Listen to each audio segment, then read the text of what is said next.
अस्सलाम वालेकुम। मैं टॉपिक अभी लिख रहा हूँ। आज का जो टॉपिक है वो है Cartesian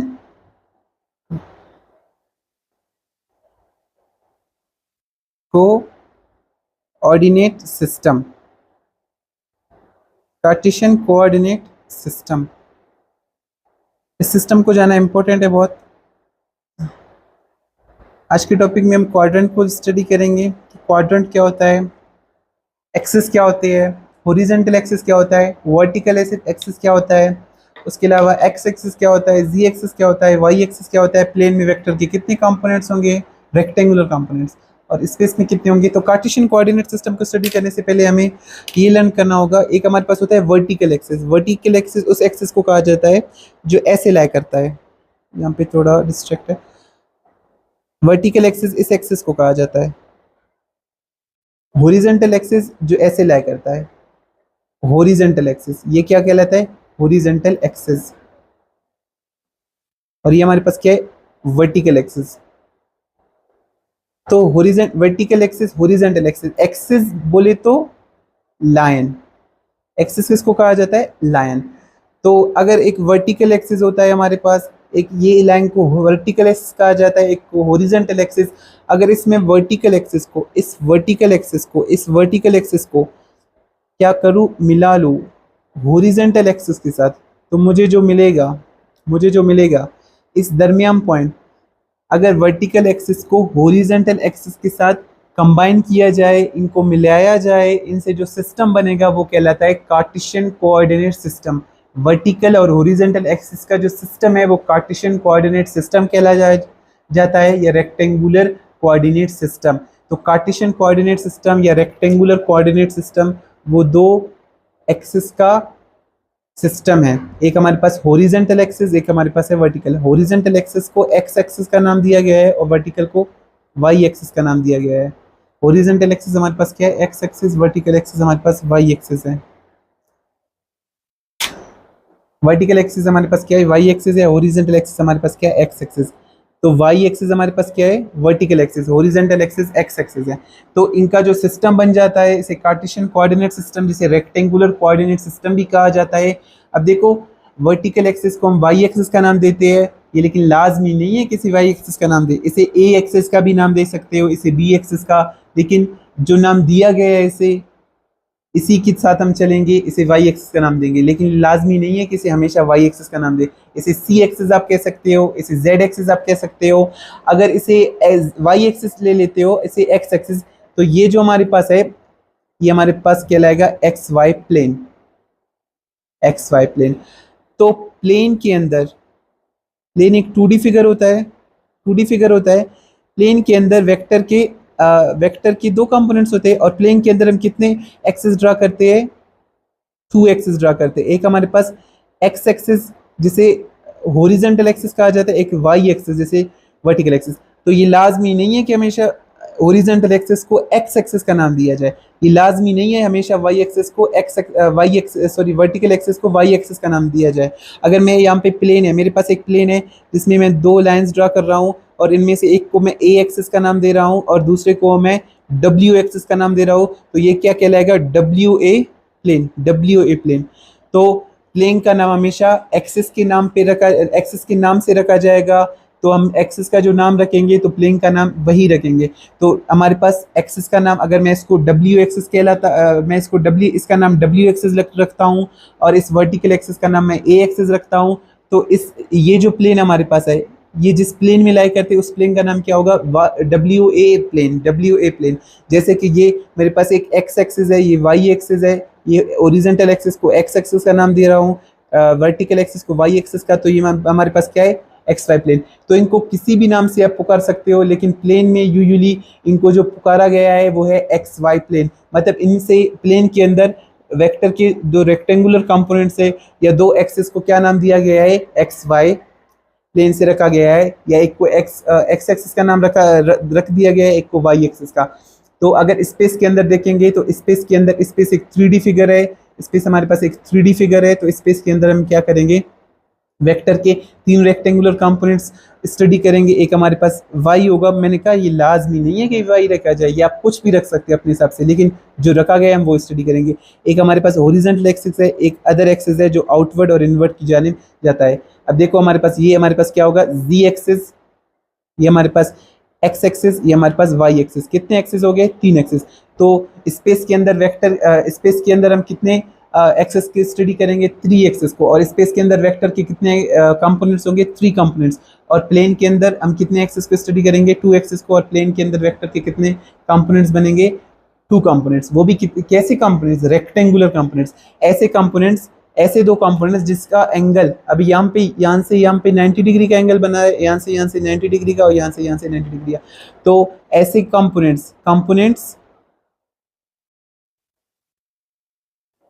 which make 90 degree each other known as rectangular components. Such components are known as rectangular components. तो ऐसे components को rectangular, तो स्पेस में वेक्टर के 3 रेक्टेंगुलर कंपोनेंट्स बनेंगे और प्लेन में वेक्टर के 2 रेक्टेंगुलर कंपोनेंट्स बनेंगे। 2 रेक्टेंगुलर कंपोनेंट्स बनेंगे, एक x बनेगा, एक y, और स्पेस में x y z 3 rectangular components हमारे पास बनेंगे। तो स्पेस में हमें ये याद रखना है, प्लेन में क्या कितने बनेंगे, ये सब कुछ हमें याद रखना है। स्पेस के अंदर वेक्टर, स्पेस एक 3D फिगर है, उसमें वेक्टर के 3 रेक्टेंगुलर कंपोनेंट्स बनेंगे और प्लेन में वेक्टर के 2 रेक्टेंगुलर कंपोनेंट बनेंगे, एक x हमारे पास, एक y। तो वो कॉमन पॉइंट जहाँ से 2 एक्सिस इंटरसेक्ट करते हैं, उस कॉमन पॉइंट को ओरिजिन का नाम दिया जाता है। क्या है, ओरिजिन। और x एक्सिस का या हॉरिजॉन्टल एक्सिस का ये साइड है, ये पॉजिटिव x एक्सिस कहलाता है, और ये हमारे पास क्या, नेगेटिव x एक्सिस। और ये y वर्टिकल एक्सिस का ये कंपोनेंट हमारे पास पॉजिटिव y एक्सिस कहलाता है, और ये हमारे पास क्या है, पॉजिटिव y एक्सिस कहलाता है, ये हमारे पास नेगेटिव y एक्सिस कहलाता है। ये हमारे पास वर्टिकल कंपोनेंट का। तो हमारे पास ओरिजिन एक इंटरसेक्टिंग पॉइंट है जो 2 कंपोनेंट्स को मिलाता है, एक हॉरिजॉन्टल एक्सिस, एक वर्टिकल एक्सिस, 2 एक्सिस को मिलाता है। ओरिजिन हमारे पास एक इंटरसेक्टिंग पॉइंट है जो 2 एक्सिस को, यानी हम ये कह सकते हैं हॉरिजॉन्टल और वर्टिकल एक्सिस को क्या करता है, मिलाता है। ओरिजिन एक पॉइंट है, इंटरसेक्टिंग पॉइंट उसे कहा जाता है। तो अभी अगर मैं आगे मूव करूँ, थोड़ा से रीड्रॉ करूँ, अगर मैं रेक्टेंगुलर, अब इस सिस्टम को, अब इस वर्टिकल और हॉरिजॉन्टल इस वर्टिकल और हॉरिजॉन्टल एक्सिस के सिस्टम को कार्टेशियन कोऑर्डिनेट सिस्टम का नाम दिया गया है। इसको कार्टेशियन कोऑर्डिनेट सिस्टम कहा जाता है, इसे रेक्टेंगुलर कोऑर्डिनेट सिस्टम कहा जाता है। अगर मैं कार्टेशियन कोऑर्डिनेट सिस्टम ड्रा करूँ, इस कार्टेशियन कोऑर्डिनेट सिस्टम को जब मैं ड्रा करूँगा तो मुझे क्या मिलेंगे, एक मेरे पास वर्टिकल एक्सिस है, एक मेरे पास हॉरिजॉन्टल एक्सिस है। तो यहाँ पे वेक्टर का ये पॉजिटिव एक्स एक्सिस है, ये हमारे पास पॉजिटिव एक्स एक्सिस है, और ये हमारे पास नेगेटिव है। ये पॉजिटिव y है, ये हमारे पास नेगेटिव y है। तो यहाँ पे देखो हमारे पास क्या बन गया, ये एक स्ट्रक्चर मैं बना लेता हूँ। यहाँ पे देखो ये पॉजिटिव y है, ये नेगेटिव y है। पहले आप लोग मेमोराइज कर लो, ये नेगेटिव y है हमारे पास, ये पॉजिटिव y है, ये नेगेटिव x एक्सिस है, ये पॉजिटिव x एक्सिस है। अगर मैं इसे रीड्रॉ कर लूँ, फिर से मैं इसे ड्रॉ कर लूँ, तो अभी आप लोग देखना, ये हमारे पास क्या है, ये हमारे पास पॉजिटिव x है, ये हमारे पास नेगेटिव x है, ये हमारे पास पॉजिटिव y है, ये हमारे पास नेगेटिव y है। अब देखो इन दोनों एक्सिस के दरमियान जो स्पेस आता है, जो जगह आता है, इसे कहा जाता है क्वाड्रेंट। इसे क्या कहा जाता है, क्वाड्रेंट। इसे क्या कहा जाएगा, क्वाड्रेंट। अब इसे क्वाड्रेंट कहा जाएगा तो ये हमारे पास क्या, ये पहला क्वाड्रेंट है, इसे फर्स्ट क्वाड्रेंट कहा जाएगा, इसे सेकंड क्वाड्रेंट कहा जाएगा, इसे थर्ड क्वाड्रेंट कहा जाएगा, इसे फोर्थ क्वाड्रेंट कहा जाएगा। तो फर्स्ट क्वाड्रेंट में वेक्टर का, या हम ये कह सकते हैं फर्स्ट क्वाड्रेंट में वेक्टर का एक्स कंपोनेंट भी पॉजिटिव है, वाई कंपोनेंट भी पॉजिटिव है। सेकंड क्वाड्रेंट में एक्स भी नेगेटिव है, वाई पॉजिटिव है। थर्ड क्वाड्रेंट में दोनों कंपोनेंट्स क्या है हमारे पास, नेगेटिव है। और फोर्थ क्वाड्रेंट में हमारे पास एक्स हमारे पास पॉजिटिव में और वाई नेगेटिव में। तो फर्स्ट क्वाड्रेंट में एक्स पॉजिटिव में है, अभी मैं इनको लिख लेता हूँ। फर्स्ट हमारे पास, जो हमारे पास फर्स्ट क्वाड्रेंट होगा, फर्स्ट क्वाड्रेंट में एक्स और वाई दोनों क्या है हमारे पास, पॉजिटिव है। सेकंड क्वाड्रेंट में हमारे पास एक्स तो हमारे पास क्या होगा, नेगेटिव, लेकिन वाई फिर से पॉजिटिव। थर्ड क्वाड्रेंट में हमारे पास क्या होगा, थर्ड क्वाड्रेंट हमारे पास दोनों एक्स भी नेगेटिव, वाई भी नेगेटिव। तो आपसे ये क्वेश्चन अराइज हो सकता है कि थर्ड क्वाड्रेंट में वेक्टर के दोनों कंपोनेंट्स पॉजिटिव है नेगेटिव है, या एक पॉजिटिव नेगेटिव, तो दोनों की दोनों नेगेटिव है। फोर्थ क्वाड्रेंट, जो फोर्थ क्वाड्रेंट हमारे पास होगा उसमें क्या होगा, एक्स हमारे पास क्या होगा, वो हमारे पास पॉजिटिव में लिखा जाएगा, और वाई हमारे पास क्या है, नेगेटिव, वाई हमारे पास नेगेटिव है। तो क्वाड्रेंट्स में आपको ये याद रखना होगा कि एक्स कंपोनेंट क्या होगा, पॉजिटिव होगा, वाई कंपोनेंट नेगेटिव होगा, जो भी होगा तो क्वाड्रेंट्स में आपको याद रखना है। तो कितने क्वाड्रेंट्स, तो रेक्टेंगुलर कोऑर्डिनेट सिस्टम से हमने ये सीखा कि कितने क्वाड्रेंट्स होते हैं, फोर क्वाड्रेंट्स होते हैं। हमारे पास यहाँ से यहाँ पर कितना एंगल बनेगा, 90 डिग्री का एंगल बनेगा, क्योंकि ये दोनों रेक्टेंगुलर कंपोनेंट्स है, तो रेक्टेंगुलर कंपोनेंट्स के दरमियान 90 डिग्री का एंगल बनेगा। फिर ये भी रेक्टेंगुलर कंपोनेंट्स है, यहाँ पे 90 डिग्री बनेगा, लेकिन ये दोनों एंगल को मिलाया जाएगा तो 180 डिग्री यहाँ तक आने से हमें मिलेगा। फिर यहाँ से आएंगे, ये तो 90 डिग्री का एंगल है, लेकिन इन तीनों अगर एंगल्स को देखा जाए तो यहाँ तक आने तक 270 डिग्री का एंगल मिलेगा हमें, और यहाँ तक आने से ये तो 90 डिग्री का ही बनेगा, लेकिन यहाँ तक आने से हमें कितना मिलेगा, 360 डिग्री। तो टोटल रेक्टेंगुलर कोऑर्डिनेट सिस्टम या कार्टेशियन कोऑर्डिनेट सिस्टम का जो टोटल एंगल है वो 360 डिग्री का एंगल बनता है। तो हमने ये भी सीख लिया कि क्वाड्रेंट्स क्या होते हैं, कार्टेशियन कोऑर्डिनेट सिस्टम किस सिस्टम को कहा जाता है, किन दो एक्सिस के सिस्टम को कहा जाता है, एक हमारे पास एक्स एक्सिस होता है, एक वाई एक्सिस होता है। हमने उसके अलावा हमने स्पेस में उसके कंपोनेंट्स कर लिए, स्पेस 3D फिगर होता है या 1D फिगर होता है, प्लेन हमारे पास 2D फिगर होता है, और हमारे पास क्वाड्रेंट्स हमने कर लिए कि एक हमारे पास first quadrant, second quadrant, third quadrant, fourth quadrant. आगे हम मूव कर लेते हैं। कार्टेशियन कोऑर्डिनेट सिस्टम के अलावा अगर हम ये कर ले कि एंगल क्या होता है, अगर एंगल को मैं डिफाइन करूँ, एंगल एक फिगर है, angle is a figure which intersect two lines. Angle एक फिगर होता है जो दो लाइंस को इंटरसेक्ट करवाता है। एंगल का जो एसआई यूनिट है, एंगल का एसआई यूनिट हमारे पास क्या है, रेडियन। एंगल को एसआई यूनिट किस यूनिट में मेजर किया जाएगा, सिस्टम इंटरनेशनली रेडियन में मेजर किया जाएगा। लेकिन वाइड रेंज में जो एंगल का यूनिट यूज होता है, जो उसका नॉन एसआई कहलाता है, उसका नॉन एसआई यूनिट जो वाइड रेंज में यूज होता है through out the vector algebra में से करेंगे यूज, वो हमारे पास क्या है, डिग्री।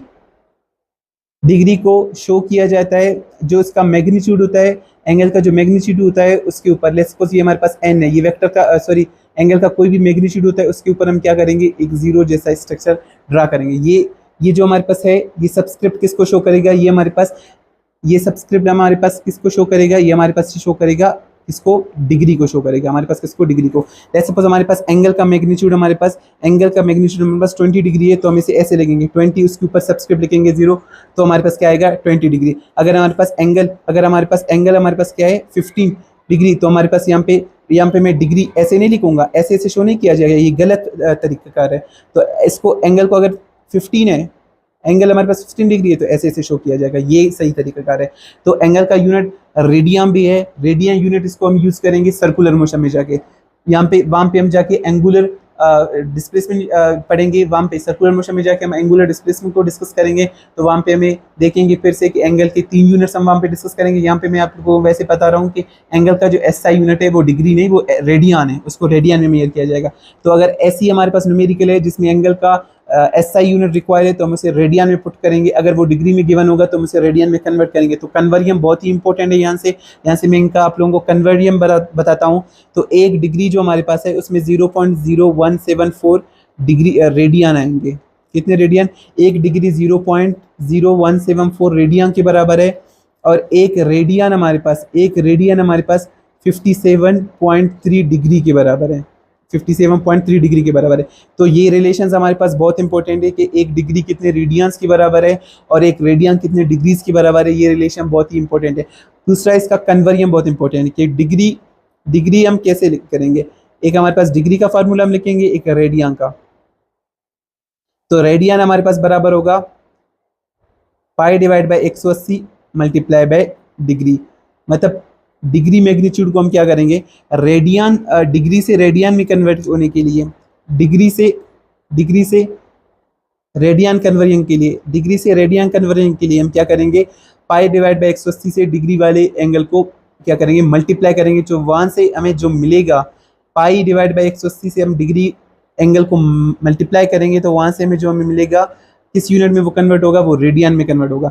तो रेडियन, डिग्री से रेडियन जाने, रेडियन कन्वर्जन में हम क्या करेंगे, डिग्री वाले एंगल को क्या करेंगे, पाई डिवाइड बाई 180 से मल्टीप्लाई करेंगे तो वो किस में कन्वर्ट हो चुका होगा, रेडियन में कन्वर्ट हो चुका होगा। जब हम क्या करेंगे, डिग्री वाले मैग्नीट्यूड को हम क्या करेंगे, पाई डिवाइड बाई 180 से मल्टीप्लाई करेंगे, वो रेडियन में कन्वर्ट होगा।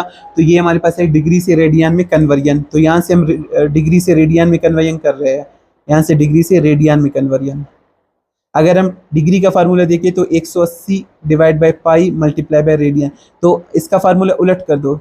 यहाँ पे डिग्री हमारे पास, यहाँ पे पाई डिवाइड बाई 180 मल्टीप्लाई कर रहा है, तो यहाँ पे उससे उस साइड शिफ्ट करो तो पाई नीचे जाएगा, 180 ऊपर जाएगा, तो ये रेडियन के साथ मल्टीप्लाई करेगा तो डिग्री का फार्मूला खुद ब खुद बन जाएगा। तो हम यहाँ पे इसको ऐसे कर लेते हैं, यहाँ से ऐसे ऐसे ऐसे। तो हमारे पास ये क्या है, ये हमारे पास क्या है, रेडियन से डिग्री की कन्वर्जन है। तो ये कन्वर्जन बहुत ही इंपॉर्टेंट है। एक हम इससे क्वेश्चंस कर लेते हैं, एक हम इससे क्वेश्चन कर लेते हैं। लेट्स सपोज हमारे पास क्या है, 60 डिग्री, इसे रेडियन में 60 डिग्री हमारे पास क्या है, एंगल है, एंगल जो हमारे पास क्या है 60 डिग्री। अब इसे अगर हम कन्वर्ट, क्या क्वेश्चन हमारे पास, कन्वर्ट इनटू रेडियन। 60 डिग्री हमें गिवन है, इसे रेडियन में कन्वर्जन के लिए बोला गया है। हम इसे सॉल्व करेंगे तो सॉल्यूशन हम इसका क्या करेंगे, रेडियन वाला फार्मूला लिखेंगे। रेडियन वाला फार्मूला हमारे पास क्या है, रेडियन फार्मूला हम लिखेंगे, रेडियन वाला फार्मूला हमारे पास क्या है, पाई डिवाइड बाई 180। इसको किसके साथ मल्टीप्लाई करेंगे, डिग्री के साथ जो गिवन है हमारे पास। ये हमारे पास फार्मूला हो गया, ये हमारे पास क्या हो, फार्मूला हो गया। अब क्या करेगा, रेडियन बराबर है किसका, रेडियन बराबर है हमारे पास किसकी, पाई डिवाइड बाई 180। हमारे पास डिग्री, सॉरी यहाँ पे डिग्री तो क्यों नहीं ले रहा हूँ, ये हमारे पास डिग्री, तो रेडियन हमारे पास किसके बराबर है, तो ये हमने फार्मूला लिख लिया। अब हमारे पास क्या है, radian is equal to pi divide by 180 multiply by degree. अब रेडियन को देखे, पाई डिवाइड बाई 180, डिग्री का मैग्नीट्यूड कितना गिवन है, सॉरी ये सब्सक्राइब नहीं लगाना है, ये जीरो इस जीरो को कैंसिल करेगा, 6 1 जा 6 3 जा, तो इसका आंसर कितना आएगा, रेडियन में कितना आएगा, इसमें रेडियन में कितना आएगा, pi divide by 3, pi divide by 3। तो हमारे पास कितना आएगा, 60 डिग्री हमारे पास कितने कितने के बराबर है, पाई divide by 3, pi divide by 3 radian, pi divide by 3 radian. तो 60 डिग्री हमारे पास किसके बराबर होगा, पाई डिवाइड बाई 3 रेडियन। तो इसका आंसर हमारे पास ये आ गया, इसका आंसर हमारे पास ये आ गया। तो एंगल को एक ग्रीक लेटर से रिप्रेजेंट किया जाता है जो हमारे पास क्या है, थीटा। एंगल को रिप्रेजेंट किया जाता है एक इससे, थीटा से। इसको क्या पढ़ा जाता है, ये एंगल का क्या है, सिंबल, एंगल का सिंबल ये है, इसको क्या पढ़ा जाता है, थीटा। तो एंगल को जब भी रिप्रेजेंट किया जाएगा थीटा से रिप्रेजेंट किया जाएगा, एंगल की रिप्रेजेंटेशन के लिए यूज किया जाएगा थीटा। ये हमारे पास लेटर है, ये हमारे पास सिंबल है एंगल का, इससे एंगल को हमेशा क्या किया जाएगा, रिप्रेजेंट किया जाएगा। एक और हम क्वेश्चन ले लेते हैं, 30 डिग्री। 30 डिग्री को हमें किस में कन्वर्ट करना है, रेडियन में। अगर इसको हम कन्वर्ट करेंगे, इसका आंसर हमारे पास क्या आएगा, pi divide by 6, pi divide by 6। क्योंकि अगर हम इसको कन्वर्ट करेंगे तो 30 डिग्री को हम क्या करेंगे, मल्टीप्लाई करेंगे पाई डिवाइड बाई 180 के साथ। तो ये 0 0 कैंसिल, 3 1 जा 3 6 सा। तो हमारे पास जो आंसर आएगा वो क्या आएगा, pi divide by 6 radian, pi divide by 6 radian आ जाएगा, पाई डिवाइड बाई 6 रेडियन। तो हमने यहाँ से कन्वर्जन सीख लिया। अब इस पाई डिवाइड बाई 6 रेडियन को फिर से डिग्री में कन्वर्ट करेंगे तो आंसर क्या आएगा, 30 डिग्री। इस फार्मूला में पुट करेंगे, डिग्री वाले फार्मूला, रेडियन से डिग्री वाले फार्मूला में हम क्या करेंगे, रेडियन से डिग्री कन्वर्जन करने के लिए जो फार्मूला मैंने लिखा है, यहाँ पे अगर हम क्या करेंगे, रेडियन की जगह पाई डिवाइड बाई 6 को पुट करेंगे तो ये हमारे पास पाई पाई कैंसिल होगा, 180 डिवाइड बाई 6। अब इसको हम सॉल्व करेंगे तो हमारे पास क्या आएगा, 30, 6 1 जा 6, 6 3 जा, इसके साथ 0 लग जाएगा, तो हमारे पास क्या होगा, 30 डिग्री। तो ये इंपॉर्टेंट है कि एंगल को किससे सिंबलाइज किया जाता है, एंगल का जो सिंबल है वो है थीटा। एंगल का सिंबल जो हमारे पास है वो है हमारे पास क्या, थीटा। एंगल का जो सिंबल हमारे पास है वो हमारे पास थीटा है, और इसको क्या पढ़ा जाता है, सिंबल तो ये है हमारे पास, इसको क्या पढ़ा जाता है, थीटा। तो that's all today's lecture, thank you.